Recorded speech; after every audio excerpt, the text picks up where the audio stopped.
Dr. Maarayn Tasammaa Yuunivarsiitii irraa barnoota ogummaa fayyaa beeyladaan eebbifamee ba'e carraa inni barnoota isaan eebbifamee ba'u naannoo bakka dhaloota isaatti deebi'ee waan barateen hojii uummadhee akkan hojjedhu na taasiseera jedha.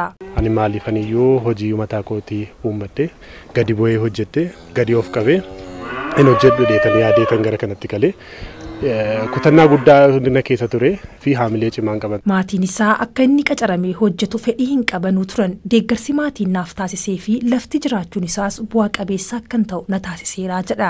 Akkan hojii koo uummadhee illee ogummaan baradheen jara fayyadu kan isaan ittiin hojjechaa turanii na gorsaa turanii garuu inni wanti kaka'umsa guddaa nu ta'e karaa kanatti agarsiise tokko beekumsi nuti yuunivarsiitiidhaaf fuudhee ba'edha. Lammata immoo lafni bal'inaan jiraachuudha. Amma naannoo horii 63 akkasii qabna. Dhiyeenyatti immoo jabbiin 17 kan dhalatu jira. Walumaatti haala bareedaa irra jira. Magaalonni kan bitan qofaa osoo hin taane bakka keessatti oomishuun wabii nyaataa jiraattota isaanii mirkaneessaa akka ta'anii fi hojiin inisheetiivii qonnaa magaalaa irratti jalqabame milkaa'ina olaanaa argamsiisaa jira. Yeroo ammaattis magaalota keessatti hojiin qonna qindaawaa teeknooloojiidhaan deeggarame geggeessuun bu'aa qabeessummaa qonna magaalaa caalmaatti mirkaneessuuf xiyyeeffannoon kennameeni akka magaalaa Beddelleettis hojiin fakkeenyummaa qabu hojjetamaa jira. Dargaggoonni carraa hojii uumameef kanneen akka lukkuu horsiisuu fi oomisha kuduraa fi muduraa irrattis hojjechaa kan jiranidha.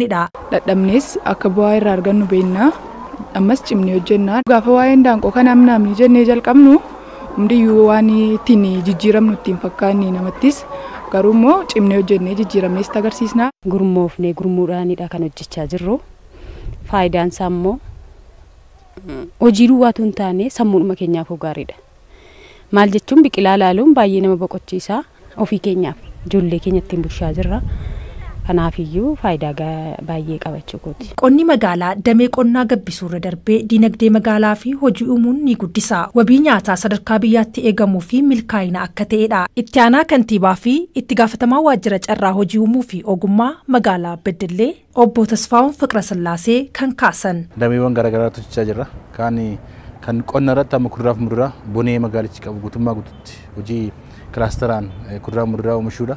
Kan booyyeellee horsiisaa jira. Kunis dhimmoota walitti hidhamiinsa gabaa biyya alaatti hojii wal qabatedha.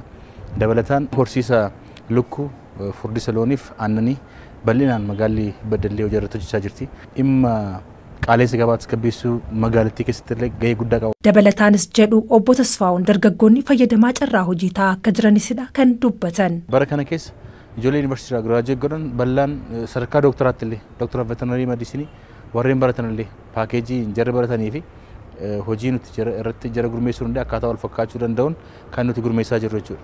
Kaan hojiiwwan damee hortikaalchara irratti ijoollee eebbifamanii ba'an jarammoo naannoo kuduraa muduraa fi biqiloota ammayyaawaa ta'an naannoo bafar zoonii irratti akka jirru oomishan gochuudhaan hojiiwwan bal'aadha kan hojjechaa jirru. Namoota 2,900 sanaa ol dhaabbileen hojiitti gashinii irrachaadha.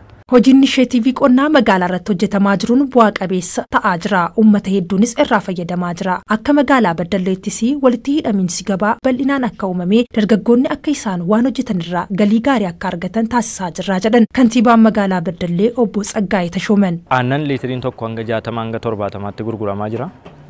Inni kun immoo fayyadamaan lafuma jarritti horii horsiisan itti dhaqee kan inni bitataa jiru jechaadha. Iddootti illee sheediinis kiraadhaanis waldooleen lafatti aannan raabsan hin qabaatu. Kanaaf hanqinni gabaa naannoo kanatti hin jiru.